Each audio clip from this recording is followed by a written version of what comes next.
Shalom, shalom. Muito boa noite. Sejam bem-vindos a mais uma reunião da Tropa de Elite de Jesus. Eu me chamo Sara, eu faço parte da Tropa de Elite e é um prazer ter vocês aqui.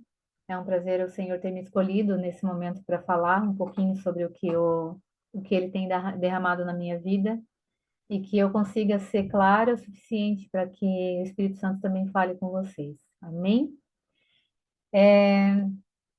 A gente vai, não é nada novo que a gente vai falar, pelo menos, né? Eu tenho certeza que para todos aqui é algo que a gente já sabe que precisa exercer e ter, né, na nossa vida, mas a gente vai falar um pouquinho sobre confiança em Deus. E a gente vai falar sobre o Salmo 125. A gente vai passar pelos versículos ali para a gente entender um pouquinho o que o Espírito Santo quer nos falar no dia de hoje. Porque a gente sabe que ele quer falar conosco todos os dias e de muitas formas, né? Mesmo quando a gente lê o mesmo versículo várias vezes, ele fala conosco de várias formas diferentes várias vezes. Então, só um pouquinho, falando um pouquinho sobre esse salmo, do Salmo 120 até o Salmo 134, eles são chamados de salmos de cânticos de peregrinação. E esses cânticos, eles eram tradicionalmente entoados pelos israelitas quando eles estavam subindo, né, fazendo a peregrinação para Jerusalém, especialmente durante as festas, Páscoa, Pentecostes e Tabernáculos. E o Salmo 125 faz parte desses cânticos. Ele vai nos ensinar sobre confiança em Deus, sobre como Deus é um muro de proteção constante aos que nele confiam, e ele não se tem uma certeza de quem foi que escreveu, mas, né, os estudiosos atribuem a Davi e a Salomão. Então, ali o Salmo 125, a primeira parte, o versículo 1, a primeira parte. Os que confiam no Senhor são como o Monte Sião.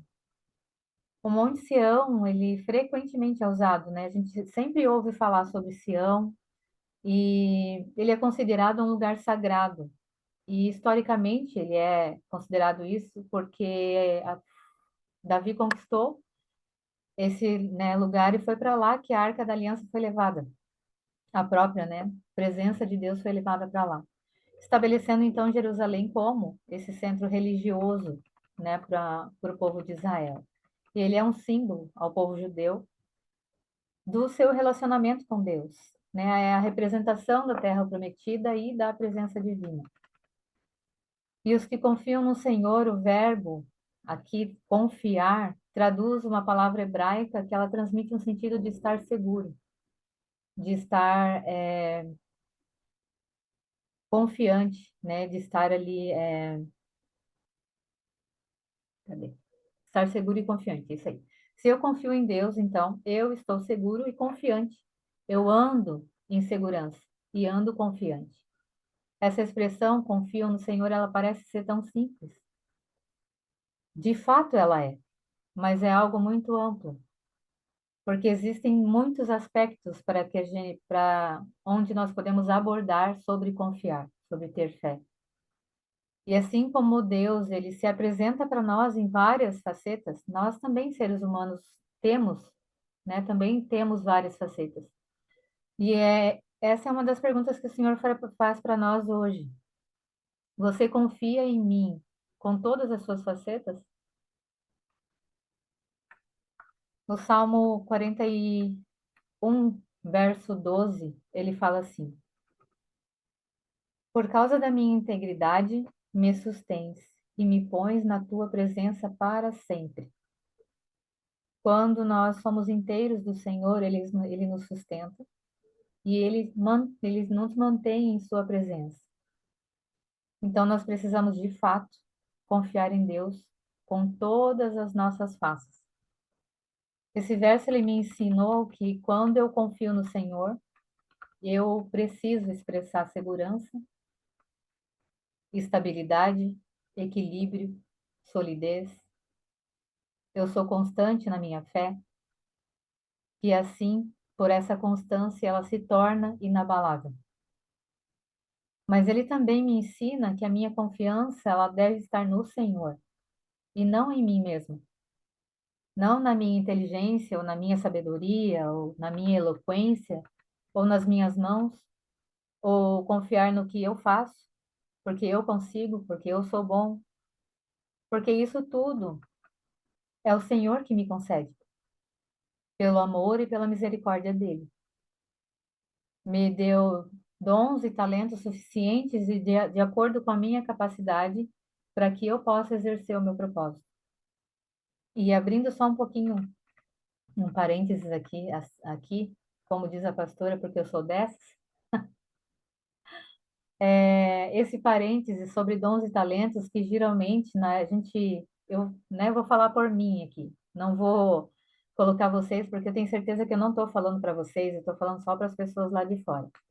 Esses dons e talentos que a gente gosta tanto de deixar bem escondidinho, bem ali, né, guardadinho eles. Eu estava vendo um vídeo esses dias que eu achei muito bom esse vídeo. Era um cientista que estava explicando, na verdade, sobre oração. E no vídeo ele fala que quando eu me ajoelho e junto as mãos assim, esse fato faz com que mais sangue venha para o meu lobo frontal, que é onde eu tenho minha tomada de decisão, né? Então, né, vendo isso, foi feito um estudo, né? Ele pegou um grupo de pessoas, fez um estudo e ele fez um teste com essas pessoas e passou um período fazendo com essas pessoas começassem, né, orassem. E depois de um tempo, ele identificou que essa parte do cérebro das pessoas, ela expandiu. Então, eu achei isso muito fantástico, porque quando se trata de cérebro, né, eu pelo menos quando eu me lembro na minha biologia lá da sétima série, que o cérebro ele não expande. Mas o Senhor deixou algo tão extraordinário para nós, com a oração.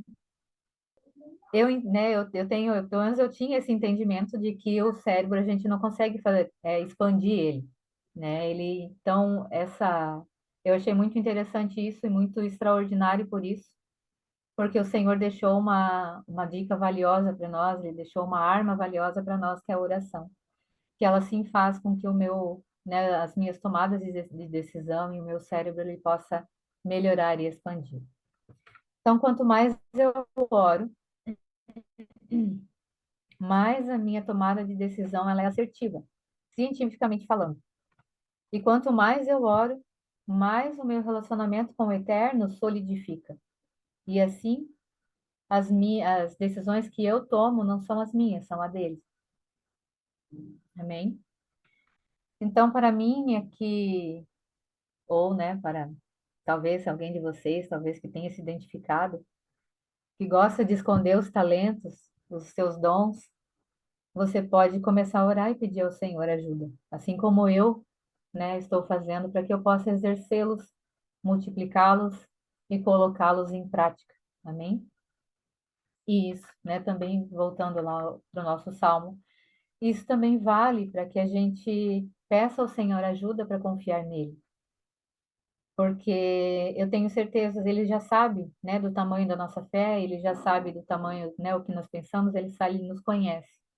Mas eu tenho certeza que quando nós oramos, esse nosso estímulo para aumentar a nossa fé, para ter a nossa fé edificada e para passar pelas situações adversas, a gente vai passar com confiança e tendo a nossa fé aumentada. Amém? Em nome de Jesus, né? Em Marcos 9:24, esse versículo ele fala sobre um pai que pede ajuda a Jesus para a cura do seu filho.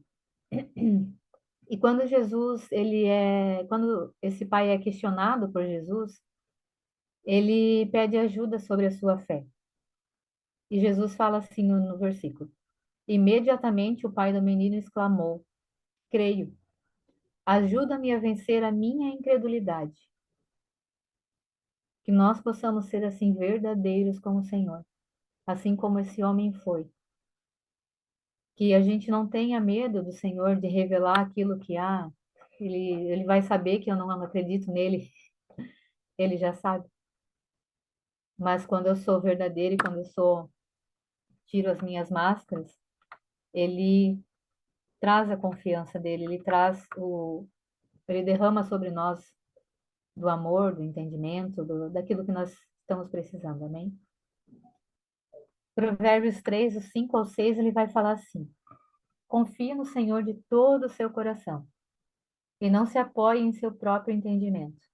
Reconheça o Senhor em todos os seus caminhos e ele endireitará as suas veredas. Então é exatamente isso, que nós sejamos verdadeiros com o Senhor de todo o nosso coração. Que a gente não se apoie no que eu sei, no que eu posso, no que eu consigo, mas que nós reconheçamos que é o Senhor e é os caminhos dele que a gente deve seguir.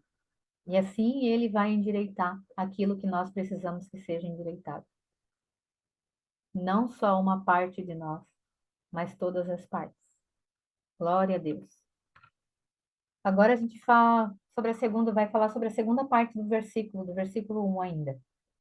Ele fala assim: não serão abalados, mas permanecerão para sempre.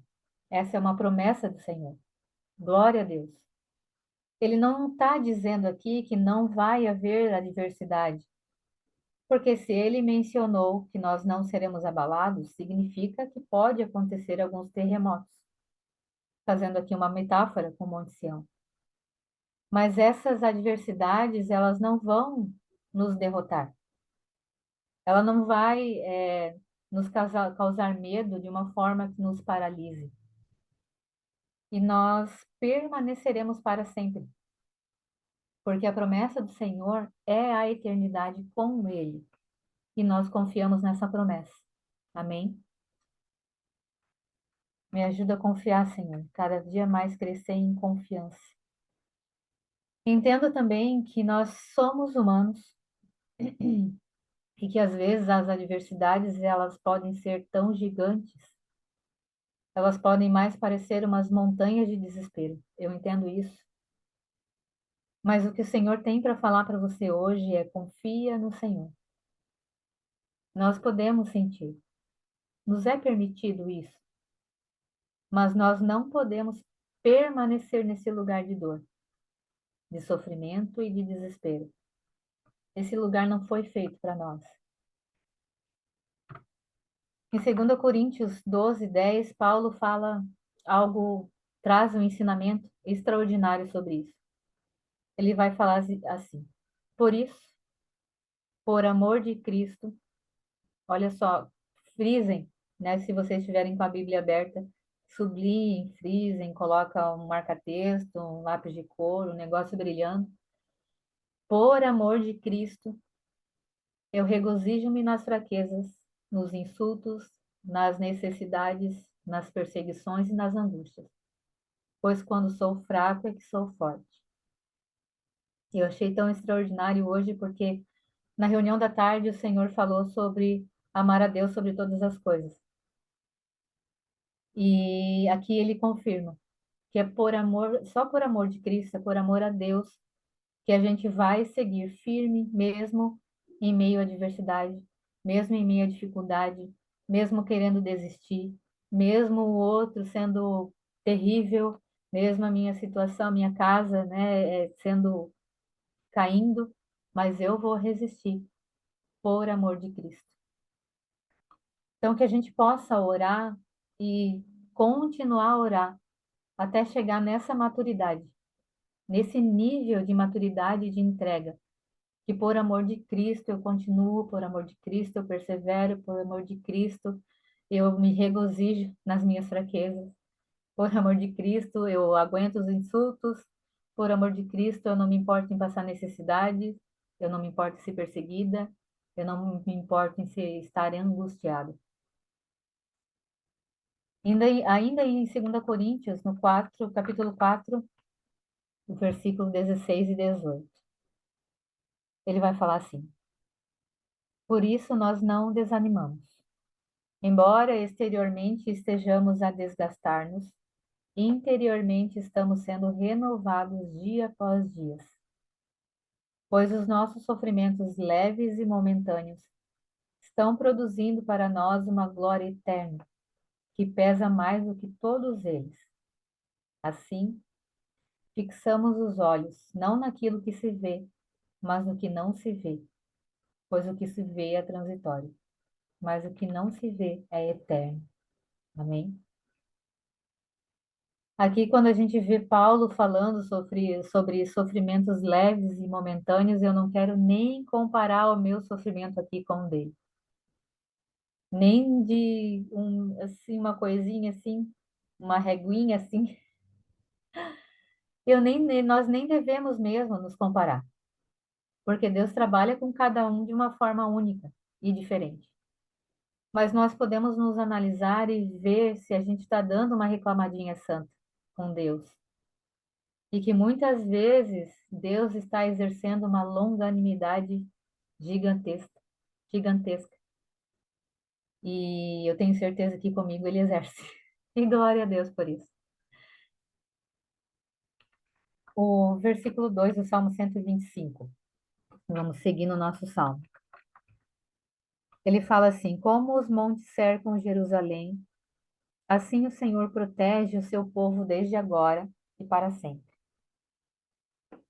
Vocês já viram Jerusalém, ou, né, como eu, que já vi uma foto dela, mas em nome de Jesus eu declaro que eu vou ver Jerusalém. Nós todos vamos ver Jerusalém em nome de Jesus.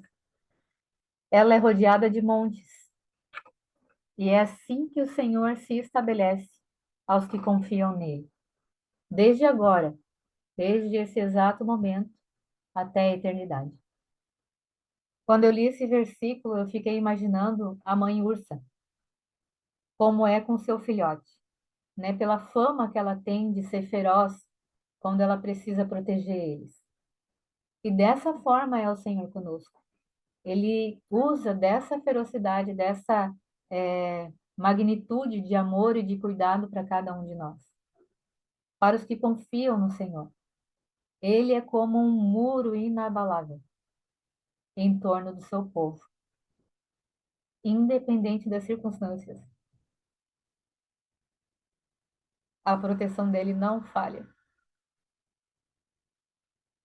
Glória a Deus. Aleluia. Deixa eu tomar uma água.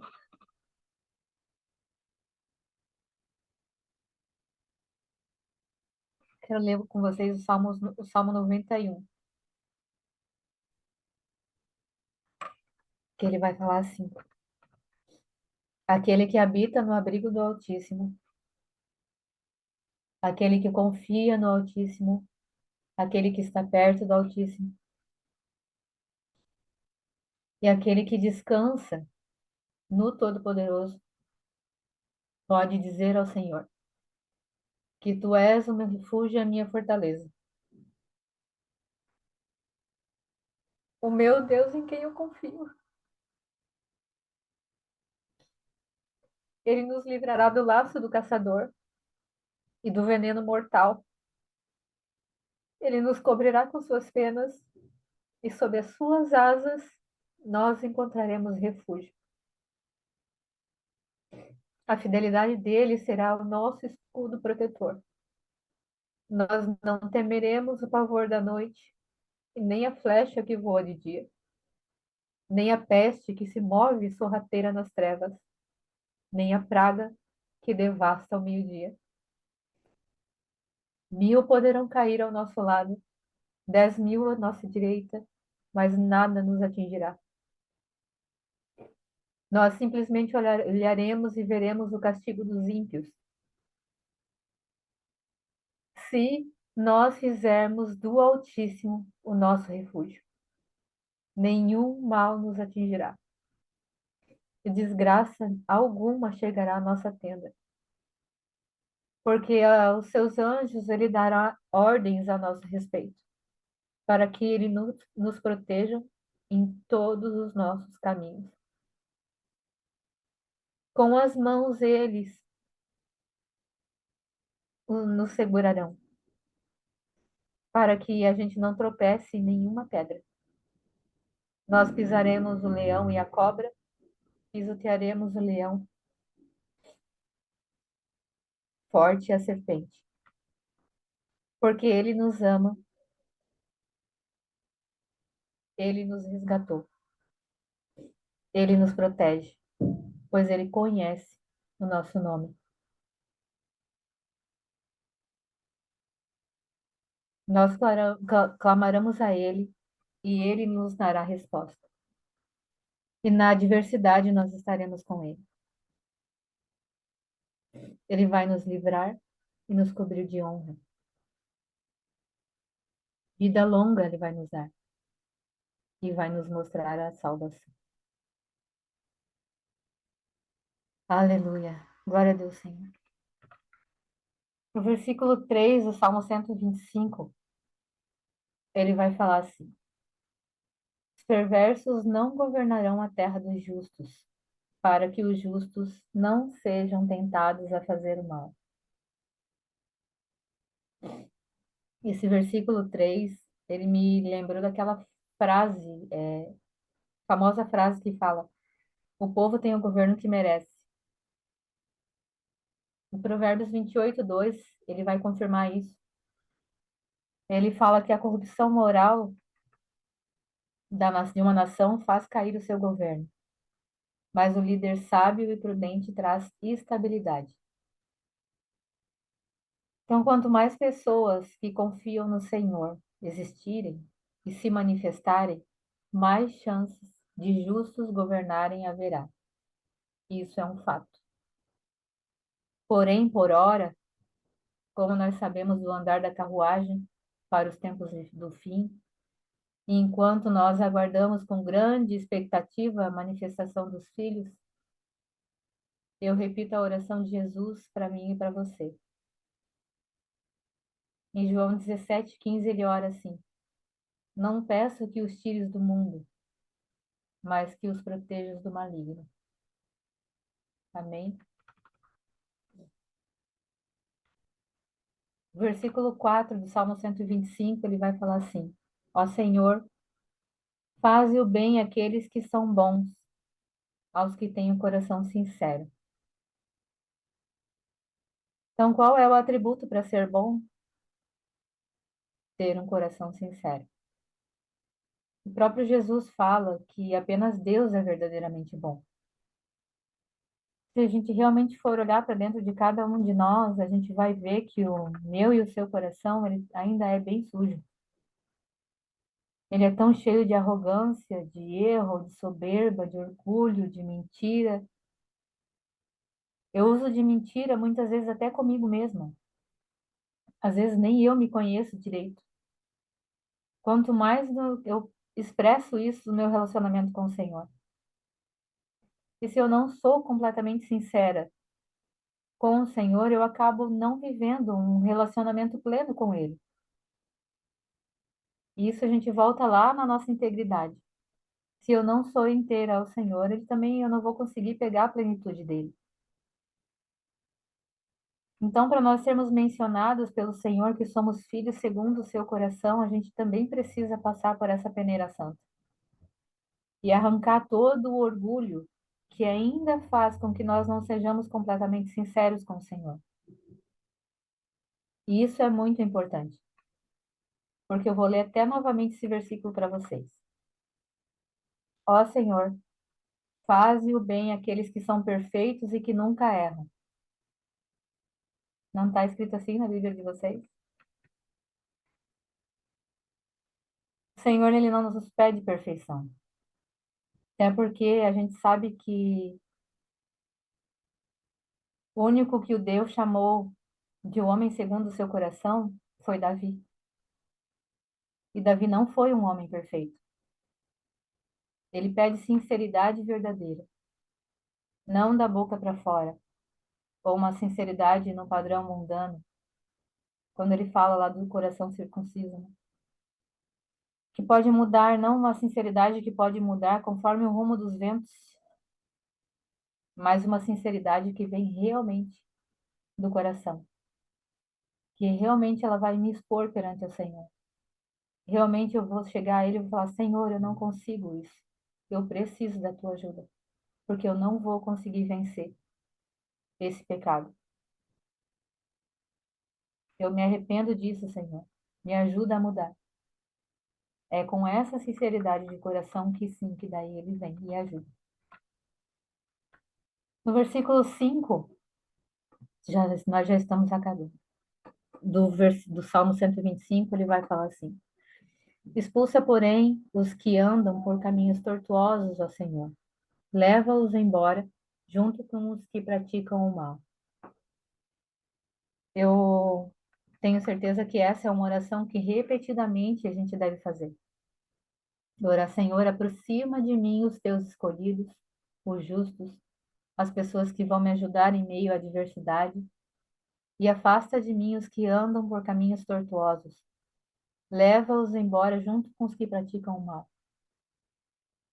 Que nós sejamos fortes para não sermos nós o que andamos por esses caminhos tortuosos. Porém, se nós cairmos, porque basta estar de pé para cair, que nós não sejamos orgulhosos em pedir ajuda para aquelas pessoas que nós oramos ao Senhor para que Ele nos aproximasse. Amém? E por fim, o salmista declara que Israel tenha paz. Que nós nunca esqueçamos de orar pela paz em Israel. Que a gente não olhe, não fique olhando somente para nós, para as nossas adversidades, para os nossos problemas, mas que nós lembremos do povo do Senhor e que a gente ore pelos nossos irmãos. Amém? Até aqui.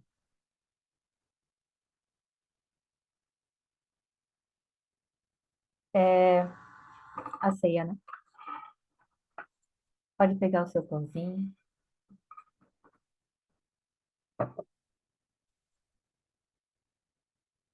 Amém. Glória a Deus. Eu quero orar com vocês novamente e pedir ao Senhor para que Ele nos ajude, para que nós tenhamos esse entendimento de entrar no abrigo do Altíssimo e permanecer no descanso, permanecer nesse lugar de confiança, de fé, de certeza da presença dEle, de certeza do cuidado dEle, da proteção dEle, de certeza de que Ele é um muro de proteção, sim. Ele é nosso escudo protetor, sim. Mas que nós também, a gente não esqueça de que sim, Ele é todas essas coisas. Mas eu preciso permanecer nele e confiar nele. Amém? Pai, obrigada, Senhor, por essa reunião. Obrigada, Senhor, por cada irmão que tu chamou para estar aqui conosco. Obrigada por cada irmão, Senhor, que vai ver depois essa reunião também. Pai, que essa palavra ela entre em nossos corações, que seja selado, Senhor, em nossos corações, a fé e a confiança em Ti, Senhor. Que nós tenhamos, Senhor, a nossa fé aumentada, a nossa fé firmada. Nós tenhamos, Senhor, a consciência, Senhor, da Tua presença na nossa vida. Que a gente alargue, Senhor, o nosso olhar, Pai. Que a gente consiga perceber a Tua presença constante em cada um de nós. Por favor, Senhor, assim como aquele pai orou pelo seu filho e declarou que ele precisava de ajuda com a sua incredulidade, nós também, Senhor, declaramos que nós precisamos da tua ajuda com a nossa incredulidade. Nós estamos aqui, Senhor, e nós queremos ser inteiras tuas, teus. Então, Pai, nos ajuda a apresentarmos para ti todos aqueles lugares que ainda a gente não te apresentou, que ainda nós não tratamos e não confiamos de te apresentar. Que nós não tenhamos mais medo, vergonha, ou que a gente querer esconder, mas que nós sejamos claros e límpidos, Senhor, assim como tu és conosco. Em nome de Jesus. Pode comer.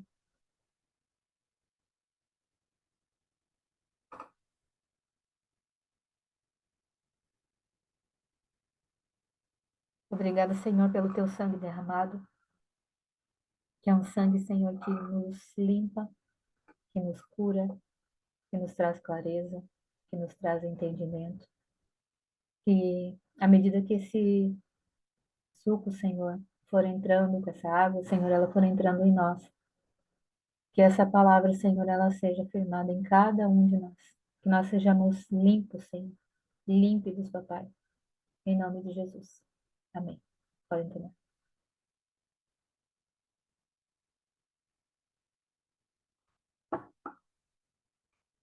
Aleluia. Glória a Deus.